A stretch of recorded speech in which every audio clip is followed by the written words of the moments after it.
তার মানে তো আমি 3.5 লক্ষ ভোটে জিতেছি।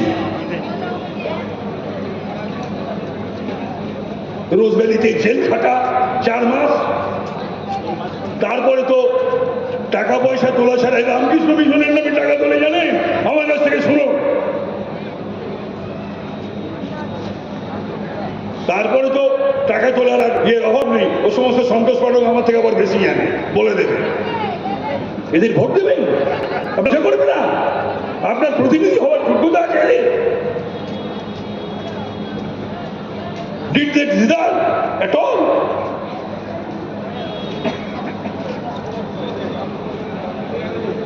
পশ্চিম বাংলাটাকে ধ্বংসস্তূপে পরিণত করে দিল। কতবার বলেছি সুরেন্দ্রনাথ কলেজ নিয়ে, আমি কিচ্ছু হলো না।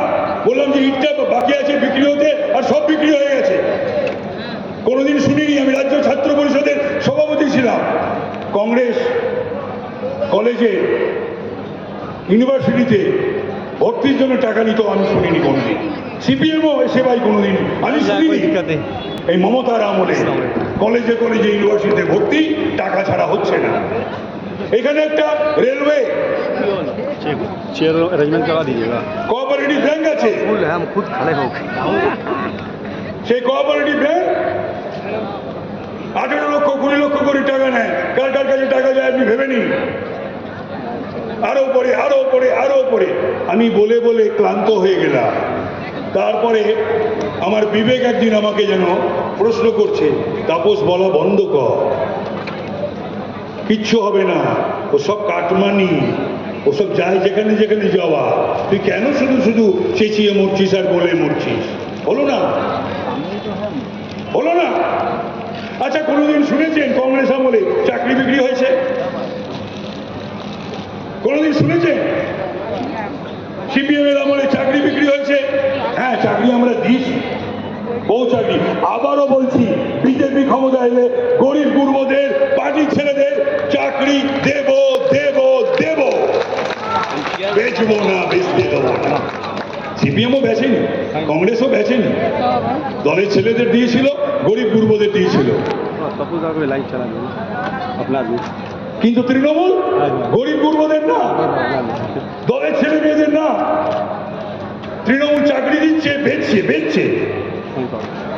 এই 26,000, তার মধ্যে সন্ময় এসছে, ভালো করে বলবে, যতদূর আমি জানি 17,000 কম বেশি হচ্ছে সব মেধাবী, পরীক্ষা দিয়ে পাশ করা। তাদের চাকরি চলে যাবে কেন?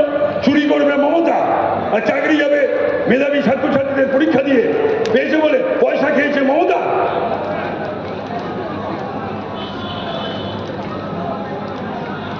এই রাজত্ব আপনারা চলতে দিতে চান? এটা চলতে পারে? ছোটদার মূর্ত প্রতীক 16 সালের পর থেকে আর লেখা হয় না সন্ময়।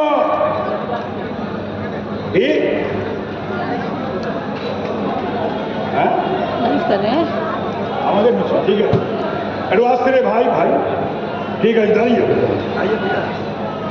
এবার প্রশ্ন হচ্ছে যে সততার মূর্ত প্রতীক দার্জিলিং এর ঘুম থেকে সুন্দরবনের সজনেখালি গ্রাম পর্যন্ত ছেয়ে গেছে, ছেয়ে গেছে। 16 সালের পর থেকে লেখা বন্ধ হলো কেন? মোদিজি কি চুনের দাম টাকা দেওয়া বন্ধ করলো? তুলিকালি রং বন্ধ করলো? যারা রাইটার আর্টিস্ট লিখতো তাদের টাকা দেওয়া বন্ধ করলো? আর লেখা যাচ্ছে না, লিখতে পারছে না, না দিতে পারছে নির্দেশ, না যাদের বলবে তারা লিখবে। সততার মূর্ত প্রতীক তো নয়, বরঞ্চ লিখলে পরে সততার আগে একটা বসিয়ে দিতে পারে, অসততার মূর্ত প্রতীক। তাকে আবার বসানো, বাংলাটাকে বেছে দেওয়ার জন্যে। সারা রাজ্যে সমস্ত রাজ্যের উন্নতি হয়েছে, মুখ্যমন্ত্রীরা গিয়ে কাজ আদায় করে নিয়ে এসছে। আর পশ্চিমবাংলার মুখ্যমন্ত্রী, ঝগড়ুটে মুখ্যমন্ত্রী,